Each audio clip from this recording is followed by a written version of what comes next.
Hello again, hockey fans. Welcome to another edition of This Week in Wisconsin Prep Hockey. I am Bill Berg, your host today. MJ Hammond is still out on assignment. With me today will be Bill Berg Jr., Del Scanlon, and our special guest is Erik Strand, the head coach of the UW Eau Claire women's hockey program. Welcome, Erik. Hey, thanks, Bill. Thanks for having me on.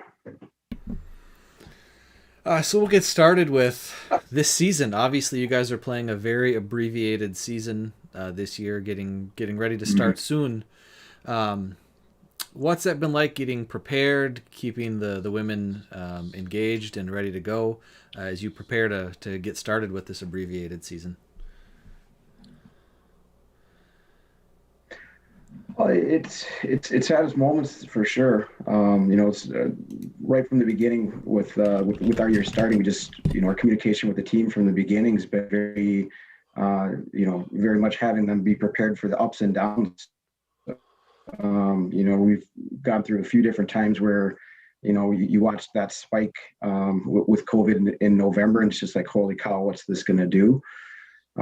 So you're watching that whole time, not knowing how that will impact decisions that are made for competing. You're watching other schools and decisions being made by some schools out east that decided very early they're not going to compete. So it was just preparing them that to be grateful every single day we're able to be at the rink, just because you just don't know which if you will have it tomorrow when you're leaving, quite frankly. Our group's already gone through quite a bit adversity, just getting to this moment. So to say that we're a little over a week away from potentially playing our first games, and are more than ready to drop the puck at this point. Yeah, and it looks like your schedule this year is basically 2 games against each of the other WIAC teams, and then the O'Brien Cup tournament, and that's pretty much it.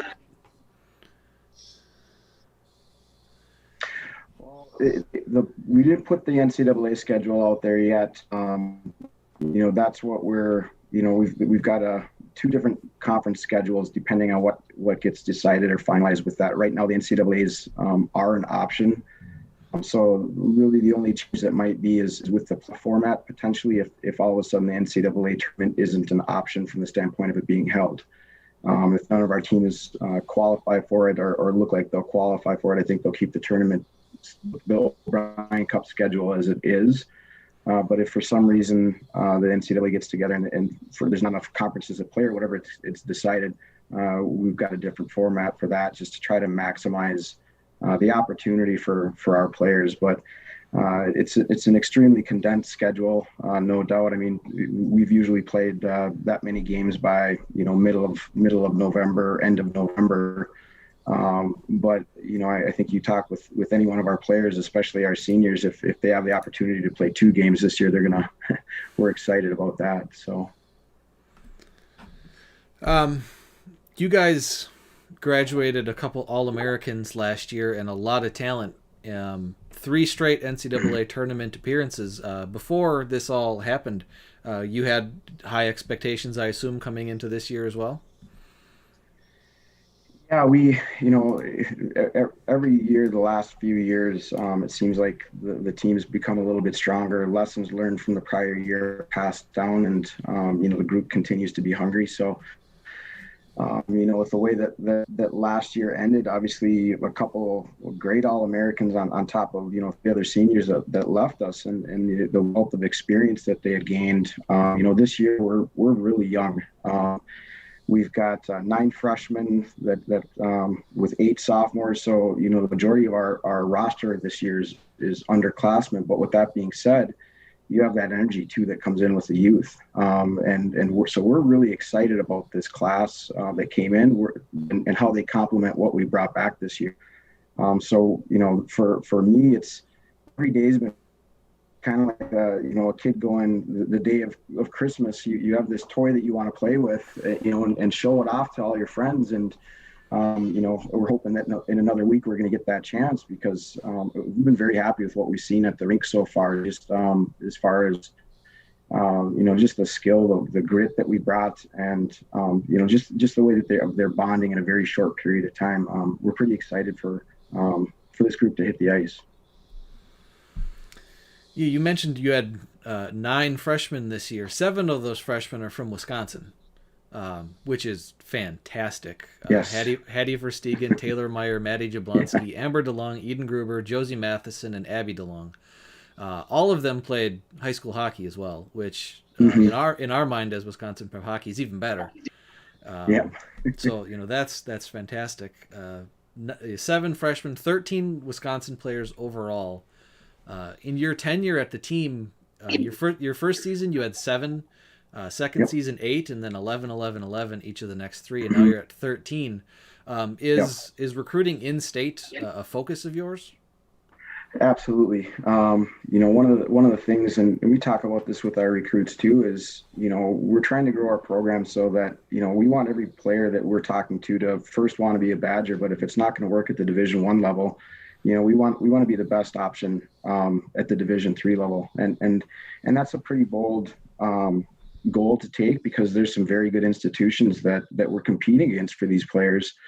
But it's one of those things where, early on, Luke Strand, who's a lot of people ask if we're related, and it's pure coincidence. But I learned from Luke Strand and Matt Lowen, when I was on the men's side, just, one of the things that you get with Wisconsin players is you get that skill, but you also get that grit.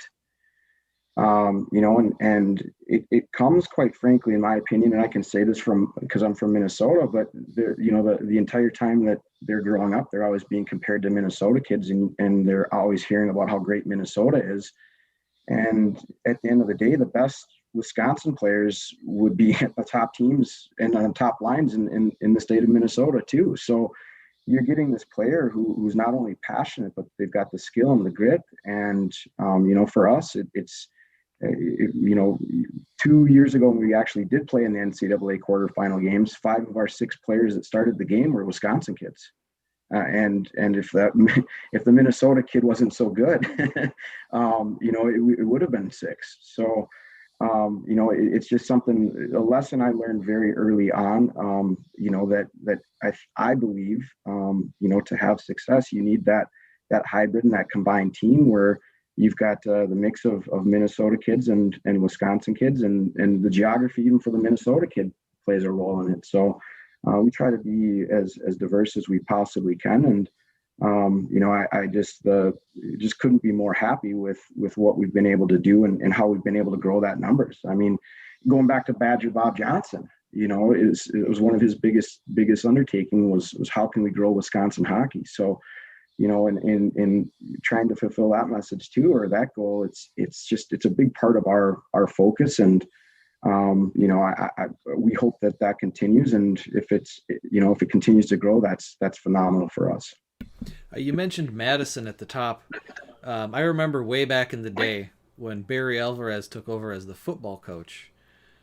He wanted to build a wall around Wisconsin. He hated because those football prospects are all rated. He hated if a Wisconsin 3, 4, or 5-star prospect went somewhere else. He hated it. So it's good to see that opportunity and that kind of mindset is around. Well, and it's a testament too to how much the game is growing. You look at the quality of the player in the state. The biggest thing that scares me right now, or that makes me just look at it, this class this year, there are some very good 2020s that are graduating, and because of how young we are, we really don't have a shot at them. And so for me, I've got a very close eye on where they're going, because I know we're going to be competing against those players for 4 years, and I know what their potential is. So, and that just, you see the women's game growing all over the state, and that part is just we're sitting in the best possible state or position in the state as far as I'm concerned, because of we're so close to the Minnesota border, but it's it's so easy for us to get over the eastern side of the state too. So to keep our eye on all these players, with a Division III budget is a lot more manageable than I think some of our, competing schools, I guess you could say. Well, you have an advantage there, and you don't have to go all that far because most of the best teams right now in our girls high school hockey are in the western part of the state. That's there are a couple of top teams over in the eastern or the central part, but Yep. the talent seems to be located right around your area. There's some very good players in our area, but to be a little bit of devil's advocate too, sometimes the best players actually come from the worst teams. Erin Connolly, for example, you look at her stats in high school, and Erin and one other player, and this, I'm not trying to be disrespectful to their team, but they were amazing players for them, and so. And I say that just in case there's any parents watching this and they're concerned because maybe their kid isn't on one of those great teams right now. You learn a lot about watching recruits on teams that aren't doing well.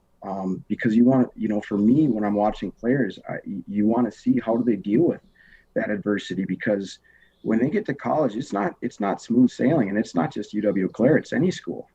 It's their first time away from home. The adversity that they go through, even when things are going well, you want to have kind of an idea of, okay, how will this player handle it? And so, from that standpoint, it is, we have to be, as a staff, we're always talking about, okay, what's going on in the state? Who are we watching right now? How are they handling it? And we don't, obviously you're focusing on the top teams because you want players that have that kind of that winning mentality already in their system, but you don't want to miss somebody who's great that has an even bigger chip on their shoulder because they haven't had that success yet. And when you get that player and you get them on board and you start having success, they are so hungry, and they don't take it for granted. Whereas maybe somebody who's been winning quite a bit, they've had some success. So it's just a way, a little bit how our staff looks at it. Well, yeah, I mean, just going back in recent history, Kim Van Brunt from Northland Pines played for your team. Right now, you have Addie Young, a junior. She's from Superior. Emma Peterson, a senior. She's from Superior. Superior, as far as that section goes, has not had much success. They haven't been very good, but they've got, if you told me they had two players that were playing D3 college hockey right now, given the records they've had, I'd be surprised, but they're getting it done. Well, we always, joke quite a bit with them when we go and watch them. They'd have 8 players on the bench, and so it was kind of like a NASCAR pit change. They would go on one end of the bench, they get water, and then to get put out the door the other side. But it prepared them. They saw a lot of minutes, and they had to have a positive attitude because they were leaders on their team. So. It is, there's something to be said about that, and it's about representing your hometown to the best of your ability, and sometimes you're very fortunate and you get to be at the the state tournament and under the big lights, and other times you're growing through that strength through adversity, and that's very powerful. When you get to, especially away from home for the very first time, you've already been battle tested in a lot of situations. Erik, quick question. Go ahead, Del. On some of the players and everything. Now, there's not a lot of opportunity for women to go on and play after college and everything. Now, with some of these players, do you encourage some of them to think about getting into coaching to see what ones have that type of interest?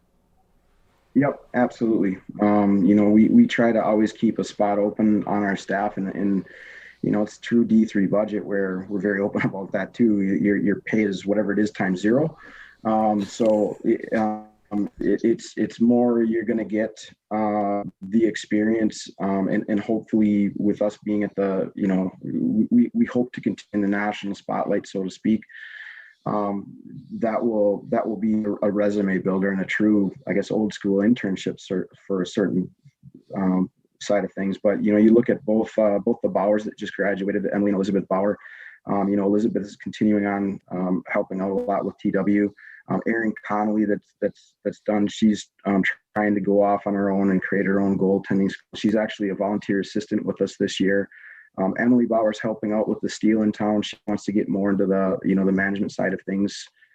So it just, once again, you have to have the player that wants to get into it. But that's one of the biggest things that, and I learned this from other coaches too, that are like, hey, Erik, anything we can do to help, let us know. And I want our players to know that too. Like, what can we do? If you want to stay in this game and give back, I think it's the responsibility, because our players, the experiences that they're having are absolutely priceless to be able to pass them down. So one of the unfortunate things that happened with COVID this year is our team actually works with the girls youth hockey program in town here, and we split them up by age level. So our youngest players are working with their youngest players. So every year our players get older, they stay with those younger girls, and hopefully they're showing them ways to progress in the game.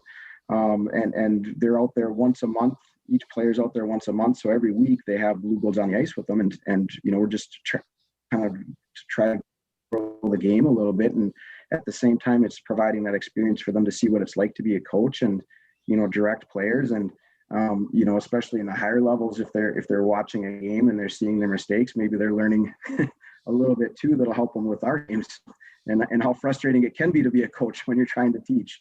But it's such an important part, for us, I think, to be able to offer that, at least opportunity to help pass those lessons on. So we're starting to see it happen. And that, for me is something that it's very exciting, because, I get that front row seat to see how special our players are, and to see them give back is, it's going to be a lot of fun as we continue to get older, to watch, to see where some of these players take it. Because just with like Bauer and Connolly, for example, either one of the Bauers and Aaron, I just, their imagination and their goals are their only limits in this. I mean, they are some very good teachers.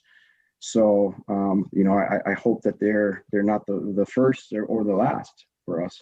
I don't think anybody here it was at all shocked to hear that either of the Bauers were interested in going into coaching. Their dad, Dan Bauer, has been a high school coach at the boys and the girls levels. And he's a regular contributor on our website. And we all know Dan very well. So it's not really a surprise that his kids would want to follow in his footsteps. No. For some reason, when Dan writes, it always invites controversy. Our players meeting. I don't know where their daughters get it, or where either Emily. Let's just say for our meetings, I always had to be the most prepared for their meetings whenever we were having them, because they're very thorough, and it always challenged me in the right way to be their coach. So I enjoyed every second of it. All right. I was looking around the other WIAC teams. Northland has 4 Wisconsin players. River Falls has 8. Stevens Point has 9, and Superior only has 3. So you guys are far and away in the lead there. I want to just talk about some players you've had in the past. I was looking through the record book on the UW Eau Claire website, and I saw that Courtney Wittig of Bay Area for us has the record for points per game in a college career. Holly Turnbull from Hayward has the UW Eau Claire record for penalty minutes, as a proper defenseman should. Obviously, Erin Connolly has all kinds of records now. She came in as a freshman and pretty much took the starting job and never gave it back. And you guys, for each of the last 4 seasons, you set a school record for wins: 18, 19, 21, and 22. I was looking at goalie stats college-wise for Wisconsin high school goalies, and she's, I think it was top 3 or 4 like ever in the state, with Jesse Vetter at the Badgers and who's the other one from the Icebergs who played at St. Thomas? Oh, I should know this because she beat us. Yes. Dan wrote about that, and it led to some controversy on the site too. Yes, and I'm ashamed I don't know it, because I've got such high praise for her. I think her and Aaron are friends, and so get I rubbed literally the wrong way a said couple her times, name but earlier today, and I can't remember but it. I know. Yes, and Kenzie shame Torpy. on me too, because she Oh, played yeah, amazing. Kenzie Torpy. Thank you.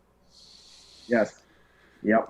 I knew I said it earlier And today. she put St. Thomas on her back that year. Had an amazing season. So it was unfortunate the way her season ended and her career ended with the knee injury, because it would have been neat to see what she could have done in the Final Four.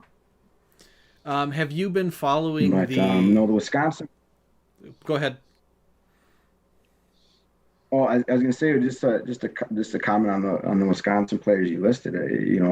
Each and every one of them, from you look at Courtney, and she was actually the only, well, she not the only anymore, but she was the first Division III hockey player drafted in the NWHL, 11th overall her senior year here. So and each one of those players, what was so great about each one of them as Blue Golds is every one of them bought into kind of our program philosophy, and you wouldn't know Courtney that she was the leading point getter. I mean, she was there every day contributing as hard as anyone, and it wasn't any there wasn't any kind of a look at me kind of a from any one of them. And so it's just and Holly, I can tell you every one of those penalties was earned. But as much as that's the case, some of the goals she scored from us, she's one of the most prolific goal scorers from a defenseman from us. That she's absolutely set the example of what it looks like on the blue line. So, we still have players that played with her, and she was such a terrific role model that they're still trying to emulate some of the stuff that she was doing while she was here. So, every one of those players not only was a gifted athlete, but a great teammate, and they did it the right way. I would be remiss, since we're talking about previous players and games. We used to run a girls' summer program, and Bill's brother was our goalie coach. And there was a game. One year we had Kim Van Brunt and Kristen Pekacek as our two goalies. Mm-hmm. And Bob saw that in one game that they played against each other to a scoreless tie. And that was like the best thing that he could have imagined ever happening. Two goalies that he worked with during the summer playing in college to a scoreless tie. It's like, yes. And I do think that was her senior year too. We had a lot of ties that year, so and Kim was great too. Have you been? They just started up this past weekend. Have you been watching any of the NWHL since you mentioned Courtney Wittig was drafted a couple of years ago? I haven't got to watch any games. I've been following a lot on Twitter, watching a lot of the goals, keeping track of the scores. Lake Placid, obviously being hockey people, that's kind of like our Graceland. So, and then for us, that's where we, in 2013 on the men's side, we won a national championship. So anytime I can watch any highlights there, it just brings back memories. Pay attention to different plays that happen on the ice, and it'll make me think of something that happened in one of our games. But, it's great to see what's going on with that. You hope that is something that decades from now you look at and say, you're there for the beginning. And, I think it's great for women's hockey overall, just to continue to grow the game. So, hopefully this continues to go well. It seems like it's done really well. I think they've had 80,000 viewers yesterday. Obviously, today's wrapped up or just about to wrap up. But it's one of those things we just hope that it continues to go well, because the women's game, from where it was to where it is two dramatically different places. The speed, the plays that are made, now the physicality. It's just. You get dropped off. Like if I, growing up in Minnesota, when I go over and watch some high school games over there, for example, there's some times where it's like, okay, am I in the right place? Because some of the section final games, especially, it's like I've got to get there so early because they might be sold out. And so it's amazing how it's really taken off, and as people are giving it a chance and they're coming and watching, and even our games, some friends that kind of came out to support early on, were absolutely floored by how fast it was, and our actual like fans now. They went from being just, hey, nice people, to come in and, yeah, we'll come and watch, and to being genuinely like, this is something they look forward to doing on Friday and Saturdays because of the quality of the game now. So I'm very excited with them being able to put something like that on, and excited that it's going to be televised too. So because I just think it's got the potential to only help. Yeah, you mentioned the 80,000 viewers yesterday. To put that in Mm-hmm. context, that's it's streamed online to an audience that if you know it's there, you're going to go watch it. But to most people, Yeah. don't even know it's there. 80,000 No. people. The NHL averages about 300,000 viewers for a broadcast on NBC. Yeah. That's really not that big a gap when you consider that NBC Sports Network is in 80 million homes on TV. Yeah. They get about 300,000 viewers. Yep. So I mean, I think it's great. There's 2 Wisconsin players I've been following all day. I was watching games today. Maddie Rowe is playing for the Minnesota Whitecaps, and Teresa Knutson scored today the game-winning goal for the Metropolitan Riveters. A classic Teresa Knutson goal. She found herself alone in the slot against the goalie, and she didn't try to do any of those silly little dekes or anything. She took a wrist shot into the corner of the net, and the goalie didn't have a chance. That doesn't surprise me at all. So I don't know Maddie really at all, but TK, she's a tremendous person too. So got to spend some time around her, and she represents Wisconsin really well also. So great. Once again, it's going to be interesting to watch to see what she decides to do in the women's game. When she decides to hang up the skates altogether. I had another question. Let's see if I can remember what it was. Oh, it was about Plattsburgh State. They're kind of they're the UW Whitewater of college women's hockey. They are. Yes. They've won 5 of the last 6 championships and 7 overall. Yep. I assume. I mean, you don't want to look ahead. The tournament last year, you were a couple games away from there. You don't want to look ahead, but were you looking forward to that matchup? Yeah, we obviously you don't look too far ahead. What I was excited about last year is to really find out where our program was, because we would have first had to go through, Coach Joe at River Falls. The previous game when they beat Gustavus, he just got to 400 wins. And that's just that's one of the most special games every year, just because all of our games, you have to be ready or the other team will wipe you out. But, you don't win 400 games on accident. And if we would have had success against that, I believe the next opponent we would have lined up against would have been, Middlebury, and their coach is, I think he's set the record for Division III right now. If we were fortunate enough to somehow figure that game out, we would have probably lined up against Plattsburgh and 5 of 7 national championships. And he's, I think, 3rd right now, 3rd or 4th on the list of all-time winners. So, when we are talking with recruits, when we first started here 5 years ago, it was, we were trying to catch River Falls. We wanted to catch up to the St. Thomases, the Gustavuses, and the Adrians. And, it's not, those aren't opponents we're not looking past, but they're opponents that we're at least, those are 50-50 games at this point, So for us, we're focused now on, okay, we need to get to that next step, because we do want to get out there. You want to find out how good is your team really.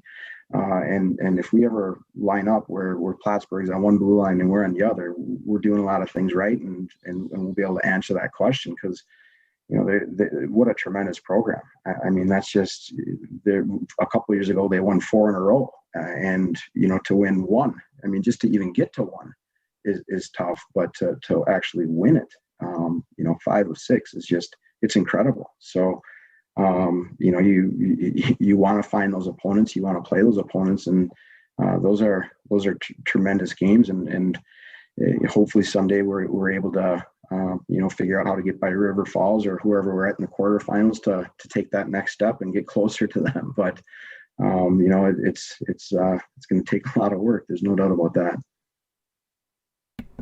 Well, you've had a couple firsts. You had the first regular season championship at UW Eau Claire, and you had the first O'Brien Cup championship at UW Eau Claire. So, unless the guys have any other questions for you, I wish you the best of luck. I think what you're doing is great. I am a fan. Thank you. And especially anybody who gives these girls a chance to go up and play women's hockey in college. You said at the beginning that the top Wisconsin players, they line up with the top Minnesota players, but outside of Wisconsin, a lot of people don't seem to realize that. No, and we're trying, but fortunate. Yeah, and that's fortunate and unfortunate for us, because they can stay away. But no, I appreciate you guys having me on, and appreciate what you all are doing too. So thanks for inviting me and having as a guest, and hopefully we can come back, maybe bring a trophy with us one of these other times. That would be great. Thanks, Coach. All right. Thank you, All Coach. right, thanks, Del. Yep, thanks you guys. Have a great evening.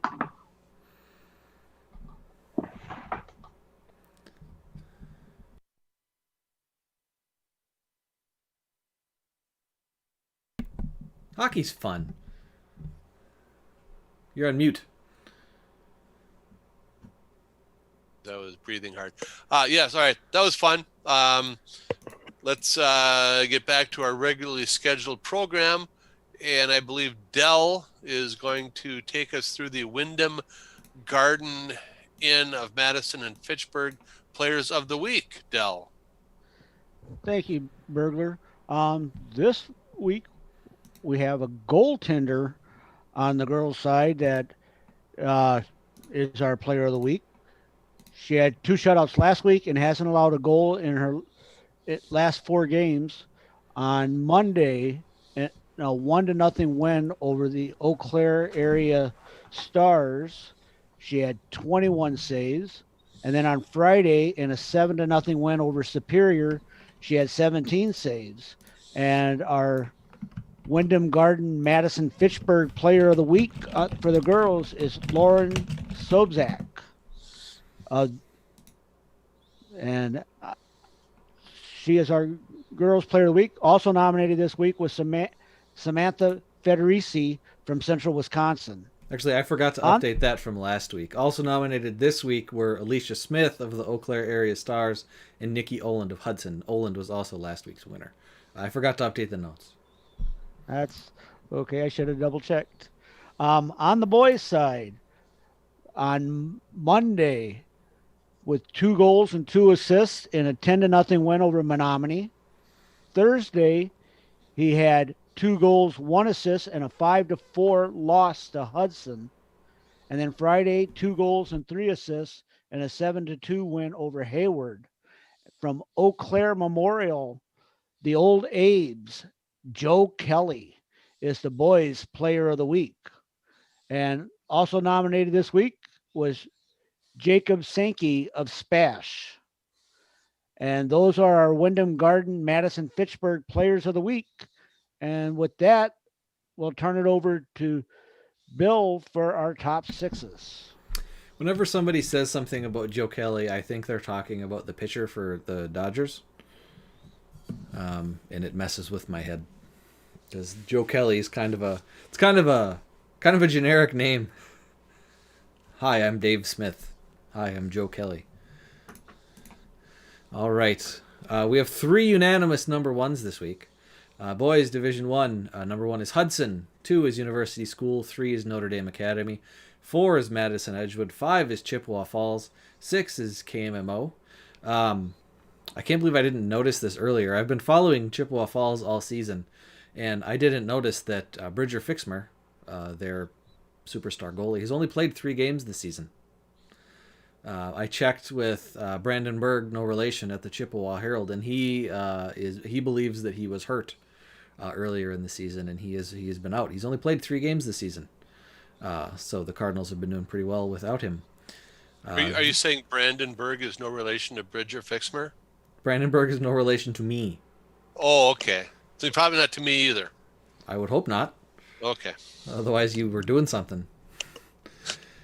Division 2, St. Mary Springs is number 1, Lakeland is 2, Superior is 3, Rice Lake is 4, Mosinee is 5, and Northland Pines is 6. And then for the girls, the Fox City Stars are number 1. And then the rest is just a jumble, but Western Wisconsin is 2, 3 is Hudson, 4 is St. Croix Valley. Tied for 5th are Eau Claire area and Central Wisconsin. Chippewa Falls Menominee was next out this week on the girls' side. Alrighty, and speaking of top sixes, that all becomes a little less significant now because the sectional seeding has taken place. So regardless of what we and the coaches think are the top teams, well, I guess the coaches have selected the top teams in each of the sections. And how much time do we want to spend on that? Because it is significant because the playoffs start in a couple of weeks. They do start in a couple weeks. I was surprised. I guess I haven't been paying close enough attention. I was surprised that Northland Pines got the top seed in Section 2, but they're also the top seed in the Great Northern Conference tournament this year. And since Section 2 is the Great Northern Conference, plus Marshfield minus Medford, I guess that makes sense. I kind of thought Lakeland would take it, but I haven't been following the Great Northern Conference that closely. Other than that, there was no real surprises in the bracket this year. Wausau West is down at 6, which is probably the lowest they've ever been. So that's fun. But yeah, some teams moved around out of their traditional brackets to fill in for the schools that had to opt out of the winter sports season. So the Eau Claire area Stars and the Wisconsin Valley Union, as basically border teams in their 2 sections, had to drop down to girls section 3, making that path much more difficult. Those are both 2 very good teams. On the boys' side, Homestead after teams dropped out, Homestead had to move down from Division 1 to Division 2 because they were one of the 32 smallest schools in the state. Unfortunately, after the assignments were set, it looks like Monona Grove dropped out.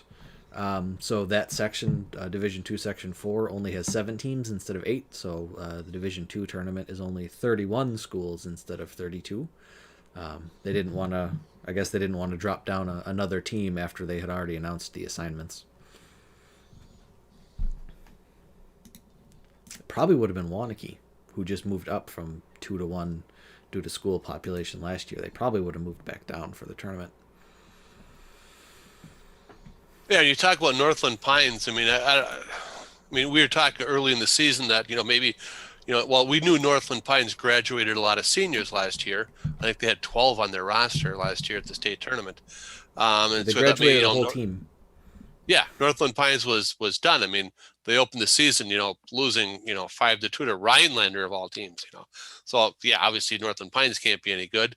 But they just kind of seem to put things together, and now they're the top team in the Great Northern Conference, and got themselves a top seed in their section. Just goes to show what we know. Now, you guys know better than I do on this, but on the boys section 1, when's the last time you saw Eau Claire Memorial down at the 5th seed? Probably about the same time we saw Wausau West down at the 6th. I don't know what last year's brackets were like, but I believe Hudson and Chippewa Falls were at the top, and Spash was close. I'd have to go back and look again. But yeah, Eau Claire North and Eau Claire Memorial play on that opening night. That'll be a fun one. Let's see what.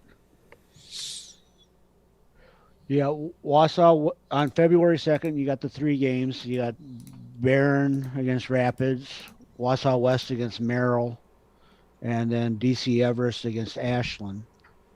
And then go into the second round. And we'll probably do our regular section previews next week. Well, we'll have to if we want to do it before they actually start playing. So next week we'll do that. We'll probably have to forego the guest unless someone wants to come on and talk about sectionals with us. And the deadline for the Hobie is next week. Speaking of the Hobie,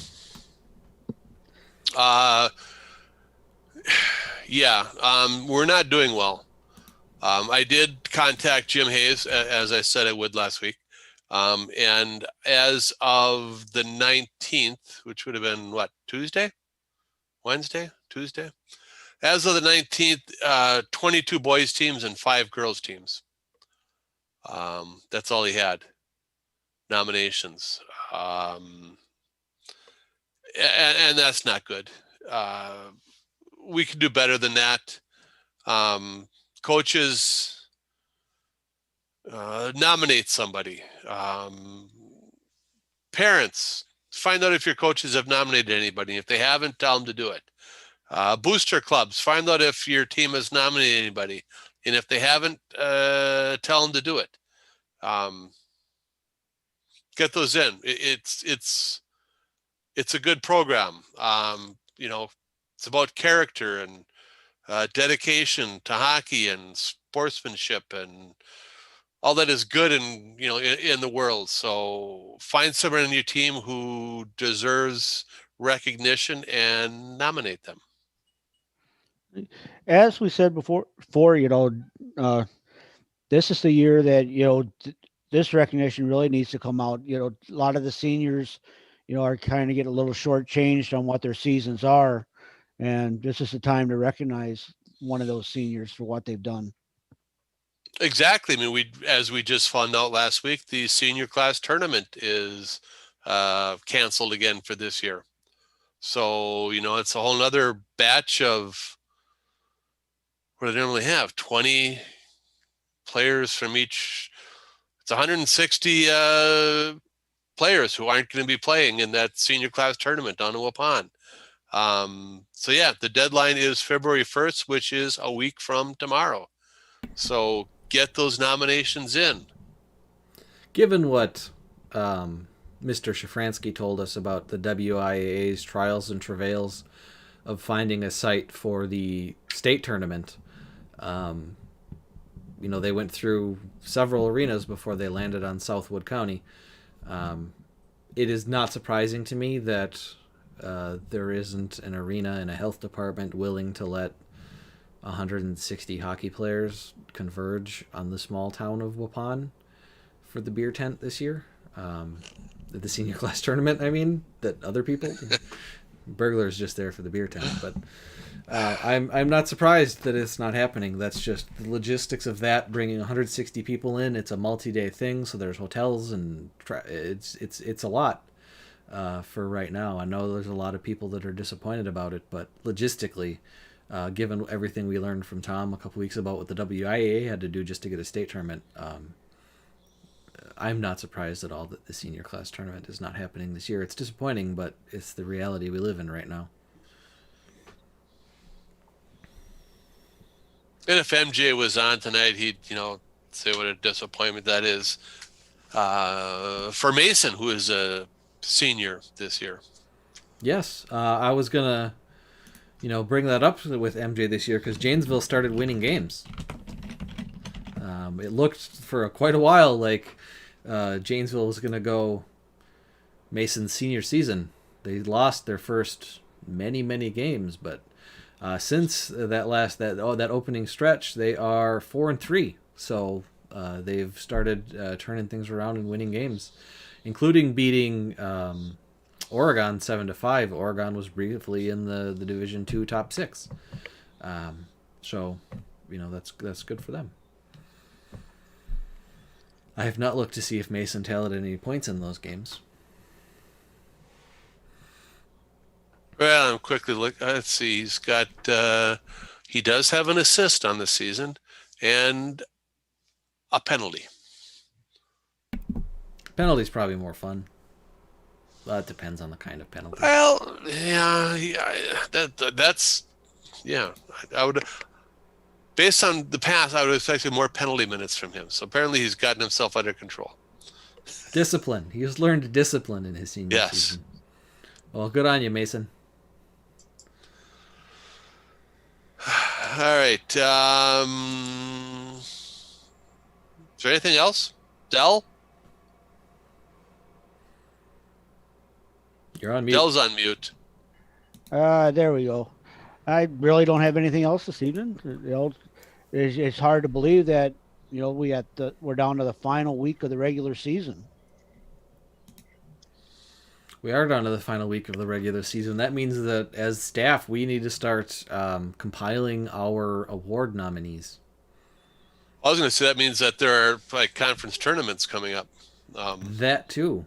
Not that we're going to go to any, but I don't know. I don't know if the Badgerland is doing their tournament this year. If anybody from the Badgerland is listening, let me know. Or I guess it's the Eastern Shores on the girls' side. They do the same thing. I know that the Great Northern Conference is doing their tournament. It starts this week. I don't know if the Badgerland actually exists as a conference this year.